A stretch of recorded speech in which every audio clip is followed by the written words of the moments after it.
दोस्तों, धार्मिक ग्रंथों के अनुसार गुरुवार को भगवान बृहस्पति की पूजा का विधान माना गया है और गुरुवार के दिन व्रत रखने और गुरुवार की कथा सुनने से घर परिवार में सुख समृद्धि बनी रहती है। तो चलिए जानते हैं गुरुवार व्रत के कथा के बारे में। दोस्तों, कथा के अनुसार प्राचीन काल की बात है। किसी राज्य में एक बड़ा प्रतापी और दानी राजा राज करता था। वह हर गुरुवार को व्रत रखकर दीन दुखियों की मदद करके पुण्य प्राप्त करता था, परंतु यह बात उसकी रानी को अच्छी नहीं लगती थी। वह ना तो व्रत रखती थी और ना ही दान पुण्य में विश्वास रखती थी। इतना ही नहीं, वह राजा को भी ऐसा करने से मना करती थी। एक समय की बात है, राजा शिकार खेलने के लिए वन गए और घर पर रानी और दासी थी। उसी समय गुरु बृहस्पति देव साधु का रूप धारण करके राजा के दरवाजे पर भिक्षा मांगने आए। साधु ने जब रानी से भिक्षा मांगी तो वह कहने लगी, हे साधु महाराज, मैं इस दान और पुण्य से तंग आ गई हूँ। आप कोई ऐसा उपाय बताएं जिससे कि सारा धन नष्ट हो जाए और मैं आराम से रह सकूं। इतना सुनकर बृहस्पति देव ने कहा, हे देवी, तुम तो बड़ी विचित्र हो। संतान और धन से कोई दुखी नहीं होता है। अगर अधिक धन है तो इसे शुभ कार्यों में लगाओ, कुंवारी कन्याओं का विवाह करवाओ, विद्यालय और बाग बगीचे का निर्माण करवाओ, जिससे तुम्हारे दोनों लोग सुधरे। परंतु साधु की इन बातों से रानी को खुशी नहीं हुई। उसने कहा कि मुझे ऐसे धन की आवश्यकता नहीं है जिसे मैं दान दूं और जिसे संभालने में मेरा सारा समय नष्ट हो जाए। तब साधु ने कहा, अगर तुम्हारी ऐसी ही इच्छा है तो मैं जैसा तुम्हें बताता हूँ तुम वैसा ही करना। गुरुवार के दिन तुम घर को गोबर से लीपना और अपने बालों को पीली मिट्टी से धोना। राजा से हजामत बनाने को कहना और भोजन में मांस मदिरा का प्रयोग करना। कपड़े धोबी के यहाँ धुलने देना और इस प्रकार 7 बृहस्पतिवार करने से तुम्हारा सारा धन नष्ट हो जाएगा। इतना कहकर साधु के रूप में बृहस्पति देव अंतर्ध्यान हो गए। साधु के अनुसार कही गई बातों को पूरा करते हुए रानी को अभी केवल 3 ही बृहस्पतिवार बीते थे कि उसकी समस्त धन संपत्ति नष्ट हो गई। भोजन के लिए राजा का परिवार तरसने लगा। तब एक दिन राजा ने रानी से बोला कि हे रानी, तुम यहीं रहो, मैं दूसरे देश जाता हूँ, क्योंकि यहाँ पर सभी लोग मुझे जानते हैं, इसलिए मैं कोई छोटा कार्य नहीं कर सकता। ऐसा कहकर राजा दूसरे देश चले गए। वहाँ जंगल से लकड़ी काट कर लाते और शहर में बेचते थे। वह इस तरह से अपना जीवन व्यतीत करने लगे। इधर राजा के परदेश जाते ही रानी और दासी दोनों दुखी रहने लगी। एक बार जब रानी और दासी को 7 दिन तक बिना भोजन के रहना पड़ा तो रानी ने अपनी दासी से कहा, हे दासी, पास के नगर में मेरी बहन रहती है, वह बड़ी धनवान है, तो उसके पास जा और कुछ लेकर आ ताकि थोड़ी बहुत गुजर बसर हो सके। दासी रानी की बहन के पास गई। उस दिन गुरुवार का दिन था और रानी की बहन उस समय बृहस्पतिवार की कथा सुन रही थी।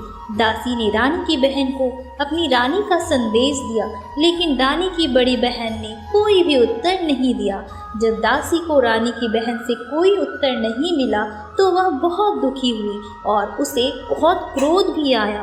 दासी ने वापस आकर रानी को सारी बात बता दी। यह सुनकर रानी ने अपने भाग्य को कोसा। उधर रानी की बहन ने सोचा कि मेरी बहन की दासी आई थी, परंतु मैं उससे नहीं बोली, इससे वह बहुत दुखी हुई होगी।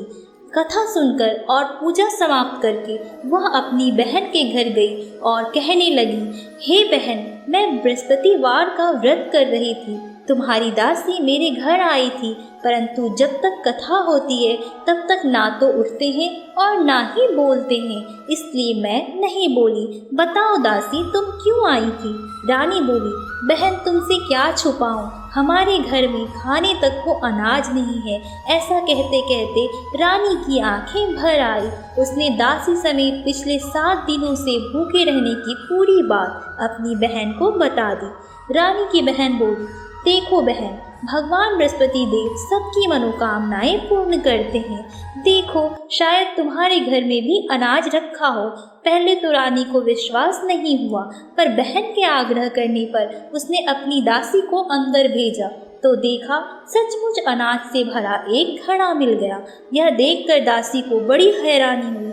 दासी रानी से कहने लगी, हे रानी, जब हमको भोजन नहीं मिलता तो हम व्रत ही तो रखते हैं ना, इसलिए क्यों ना इनसे व्रत और कथा की विधि पूछ ली जाए ताकि हम भी बृहस्पतिवार का व्रत रख सके। तब रानी ने अपनी बहन से बृहस्पतिवार के व्रत के बारे में पूछा। उसकी बहन ने बताया, बृहस्पतिवार के व्रत में चने की दाल और मुनक्का केले की जड़ में अर्पित करना चाहिए तथा दीपक जलाना चाहिए और व्रत कथा सुनना चाहिए, साथ ही पीला भोजन ही करना चाहिए। इससे बृहस्पति देव और भगवान विष्णु प्रसन्न होते हैं। व्रत और पूजा की विधि बताकर रानी की बहन अपने घर को लौट गई।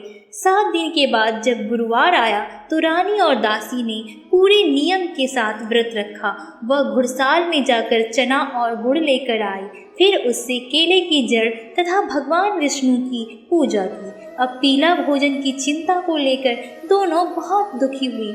चूँकि उन्होंने व्रत रखा था इसलिए बृहस्पति देव उनसे प्रसन्न थे। वह एक साधारण व्यक्ति का रूप धारण कर 2 थालों में पीला भोजन दासी को दे गए। भोजन पाकर दासी बहुत प्रसन्न हुई और फिर रानी के साथ मिलकर भोजन ग्रहण किया। उसके बाद वह सभी गुरुवार को व्रत और पूजा करने लगी।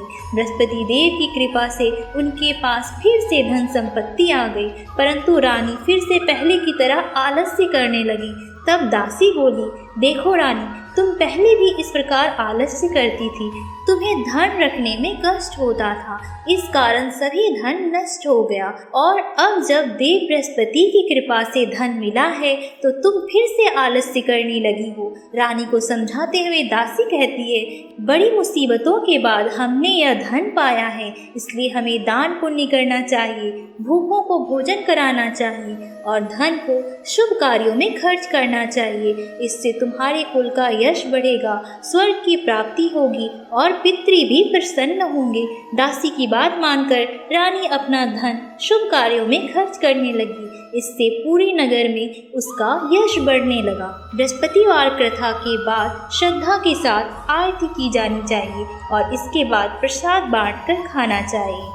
तो दोस्तों, ये थी बृहस्पतिवार की संपूर्ण व्रत कथा। माना जाता है कि हर बृहस्पतिवार को भगवान विष्णु की पूजा आराधना के बाद इस व्रत कथा को सुनने से सौभाग्य में वृद्धि होती है और भगवान विष्णु का आशीर्वाद प्राप्त होता है। इसलिए हर बृहस्पतिवार को पूजा आराधना के बाद इस व्रत कथा को ज़रूर सुनें। अगर आपको यह वीडियो अच्छा लगा हो तो लाइक और शेयर ज़रूर कर दें। धन्यवाद।